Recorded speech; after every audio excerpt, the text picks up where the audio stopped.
தற்போது தர்ம முனீஸ்வரன் குற்றவாளி என நீதிமன்றம் தீர்ப்பை வழங்கியிருக்கிறது. குற்றவாளி தர்ம முனீஸ்வரனுக்கான தண்டனை விவரம் இன்னும் சற்று நேரத்தில் அறிவிக்கப்படும் என தூத்துக்குடி நீதிமன்றம் தெரிவித்திருக்கிறது.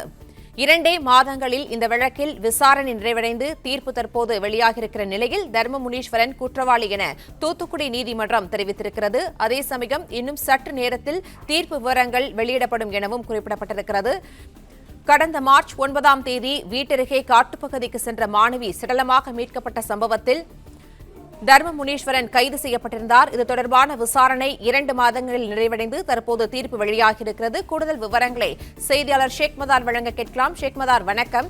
விளாத்திக்குளம் மாணவி கொலை வழக்கில் தர்ம முனீஸ்வரன் குற்றவாளி என தெரிவிக்கப்பட்டிருக்கிற நிலையில் நீதிமன்றத்தின் தீர்ப்பு தொடர்பான விவரங்களை பதிவு பண்ணலாம். வணக்கம். தூத்துக்குடி மாவட்டம் வேடநத்தம் கிராமத்தை சேர்ந்த +2 மாணவி கடந்த 10/3/2026 அன்று காட்டுப்பகுதிக்கு சென்ற போது அந்த மாணவி காணவில்லை. இது குறித்து அவர்கள் பெற்றோர்கள் போலீசில் புகார் செய்தனர். இந்த நிலையில் மறுநாள் 11ஆம் தேதி அங்குள்ள காட்டுப்பகுதியில் பிணமாக மீட்கப்பட்டார். இதைத் தொடர்ந்து அந்த பகுதி மக்கள் குற்றவாளியை கைது செய்து கடுமையான தண்டனை வழங்க வேண்டும் என போராட்டம் நடத்தினர். இதைத் தொடர்ந்து தூத்துக்குடி மாவட்ட காவல் கண்காணிப்பாளர் மதன் உத்தரவின் பேரில் 10 தனிப்படைகள் அமைக்கப்பட்டு தீவிரமாக போலீசார் தேடி வந்தனர். இது அப்போது அங்குள்ள சிசிடிவி காட்சிகளை கொண்டு குற்றவாளி ராஜபாண்டி நகரைச் சேர்ந்த தர்ம முனீஸ்வரனை போலீசார் கைது செய்து விசாரணை மேற்கொண்டு நீதிமன்றத்தில் ஆஜர்படுத்தினர். இதைத் தொடர்ந்து மதுரை சிறையில் அடைக்கப்பட்ட அவர் தூத்துக்குடி மாவட்ட போஸ்கோ நீதிமன்றத்தில் இந்த வழக்கு விசாரணை நடைபெற்றது. 20 நாட்களில் மாவட்ட காவல் கண்காணிப்பாளர் மதன் முன்பார்வையில் இந்த குற்றப்பத்திரிகை தாக்கல் செய்யப்பட்டது.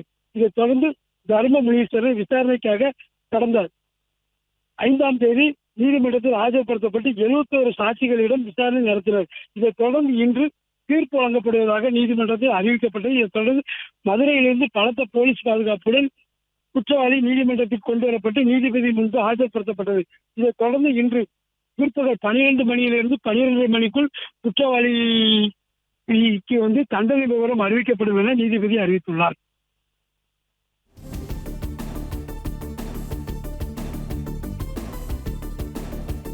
பிளே ஸ்டோர் மற்றும் ஆப் ஸ்டோரில் இருந்து பாலிமர் செயலியை QR கோடு மூலம் பதிவிறக்கம் செய்யுங்கள். செய்திகளை உடனுக்குடன் பெறுங்கள்.